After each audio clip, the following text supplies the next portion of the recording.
ભગવાનના નામરૂપી ધનની પ્રાપ્તિ થઈ છે, એને સાંસારિક ધન કેવી રીતે આકર્ષિત કરી શકે? જો આ જ વૃંદાવનની ઘટના છે. 550 વર્ષ પૂર્વ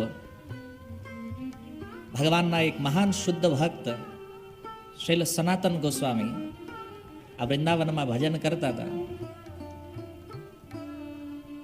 એકવાર બન્યું એવું, કાશીમાં એક બ્રાહ્મણ રહે છે, એને દીકરીના વિવાહ કરવા હતા.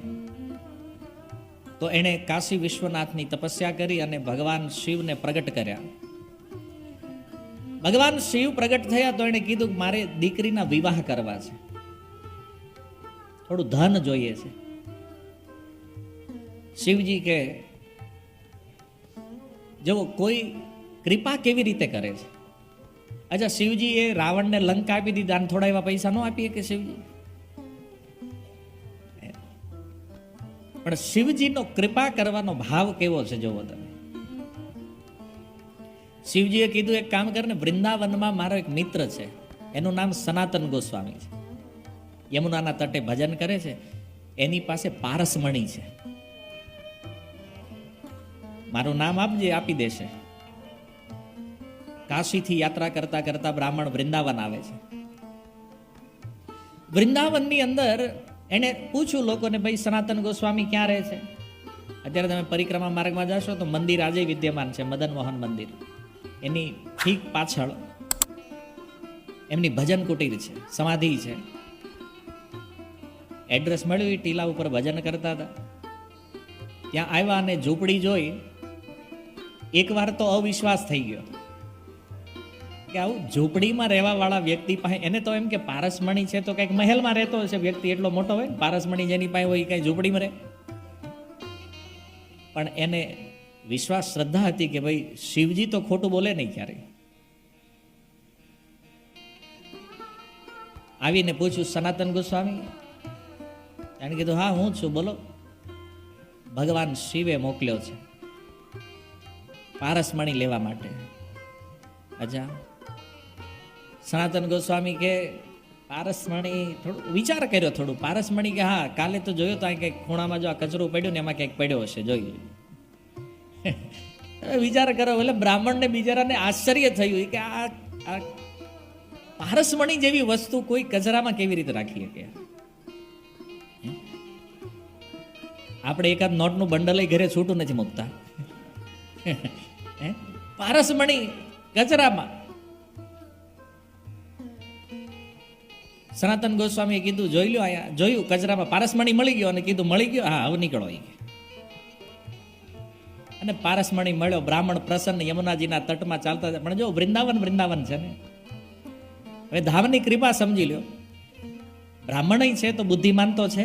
મનમાં વિચાર થયો કે પારસમણી જે કચરામાં રાખે, આ કેવડો ધનવાન વ્યક્તિ હશે, આની પાસે કેટલું મોટું ધન હશે કે જ્યારે પારસમણી કચરામાં રાખી દે.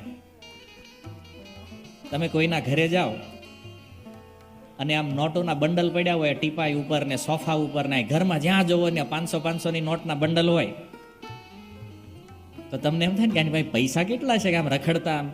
જો કે આવું કળિયુગમાં કોઈ કરે નહીં. અંબાણીને ઘરે જાવ તો આમ કાંઈ પૈસા ન પડ્યા હોય. લોકો ધનને કેટલું સાચવે છે જો. પણ આ બ્રાહ્મણને આશ્ચર્ય થયું કે પારસમણી જેવી વસ્તુ કચરામાં રાખે છે તો કોઈ પરમ ધનના ધની છે આ વ્યક્તિ. આવ્યા પાછા. સનાતન ગોસ્વામી કે હવે કાંઈ નથી હો. એ કે ના, હું ખાલી એટલું જાણવા આવ્યો છું કે આ પારસમણીને જો તમે કચરામાં રાખો છો તો એટલું તો નક્કી છે કે તમારી પાસે આનાથી કોઈ શ્રેષ્ઠ ધન છે. સનાતન ગોસ્વામી કે છે, એટલે તો આવું ધન આઘું રાખો છો. તો કે ઈ આપો. તો કુછ પાને કે લીએ કુછ ખોના પડેગા.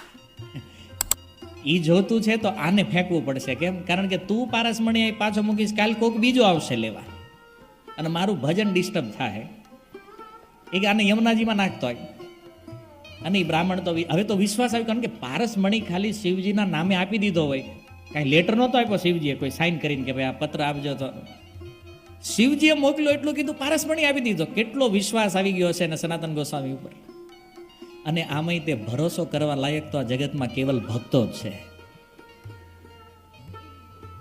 કળિયુગમાં ભલે થોડું બગડી ગયું છે એ વાત જુદી છે, પણ તો ભરોસા લાયક તો વૈષ્ણવો છે, ભક્ત છે.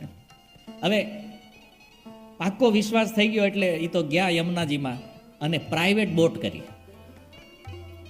પ્રાઇવેટ હોડી લઈને બરાબર વચ્ચે જઈને સનાતન ગોસ્વામી કીધું મળે નહીં એમ નાખીને આવજે તું, નગર વળી પાછો કોઈ ગોતીને પાછું આ માથાકૂટ થાય વધારે. તો એકદમ મધ્યમાં પારસમણી નાખી દીધો.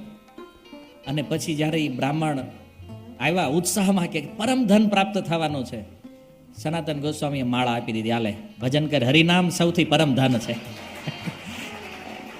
એટલે બ્રાહ્મણ બિચારો માથું પકડીને રોવા માંડ્યો. એ કે આ બાવો છેતરી ગયો, એ કે આપણને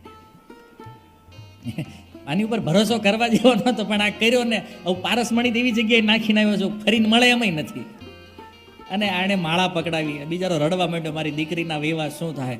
સનાતન ગોસ્વામી કીધું બેસ સાંઈ બેસ, સાંભળ, તું ઓળખે જ મને કોણ છું હું? કોણ? એ કે તે સાકર મલિકનું નામ સાંભળ્યું છે? બોલે એને કોણ નથી ઓળખતું? નવાબ હુસેન શાહના મંત્રી આખું ભારત વર્ષ જાણે છે, લાખોની સેના જેની પાછળ ચાલે છે.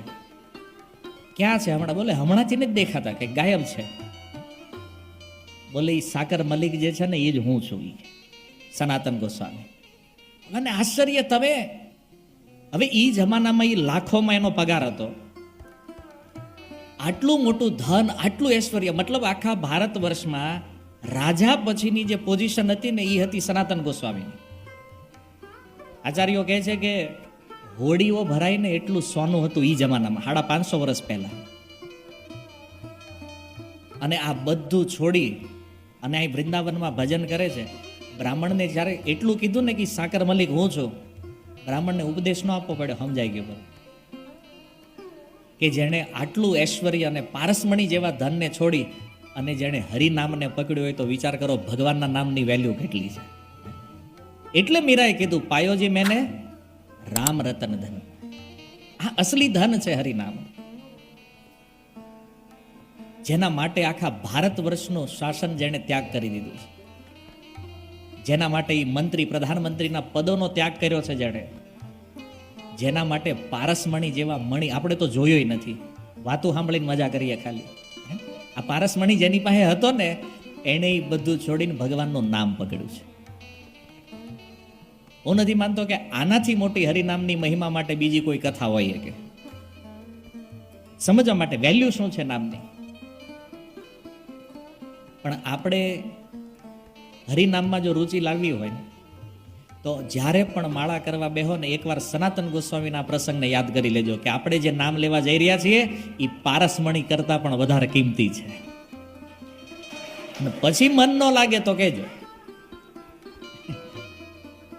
વેલ્યુ જ્યાં સુધી નહીં સમજાય ને, જો નામ તો લાખો લોકો જપે છે દુનિયામાં, હરિનામ જપવા વાળા લોકોની સંખ્યા ઓછી નથી, પણ આ નામની કિંમત જાણવા વાળા ગણ્યા ગાંઠ્યા લોકો છે. કિંમત જેને ખબર છે, વેલ્યુએશન જેને જાણી છે ને, એ એક ક્ષણ માટે પણ નામને ભૂલી શકતા નથી. વારંવાર યાદ એને કરવું પડે, જબરજસ્તી નામમાં એને લાગવું પડે જેને આની વેલ્યુએશન ખબર નથી, આ નામ શું છે. અને જેને જેને આની વેલ્યુ ખબર પડી છે ને એણે સંસાર ત્યાગ કરી દીધો. વેલ્યુએશન જાણી સુદામાને ખબર છે કૃષ્ણ નામની કિંમત શું છે, એટલે દ્વારિકામાં એણે માગ્યું તો નથી પણ મનમાં ઈચ્છા પણ નથી થઈ કે કૃષ્ણ કાંઈક આપે મને. આ કિંમતને જાણે છે.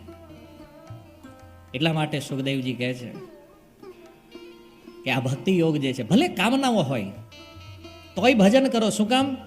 કે ભજન કરતા કરતા કામના એક દિવસ ક્યાં વહી જાય ને ખબર નહીં પડે. ધ્રુવ મહારાજ ગયા હતા તો રાજ્ય લેવાને, પણ જો તપસ્યા એ ભજન કરતા કરતા કામના ક્યાં નીકળી ગઈ ખબર ન રહી, ભગવાનનું દર્શન થઈ ગયું. એટલે તીવ્રતાપૂર્વક, લાલસાપૂર્વક, તીવ્રેણ ભક્તિ યોગેન યજેત પુરુષમ પરમ,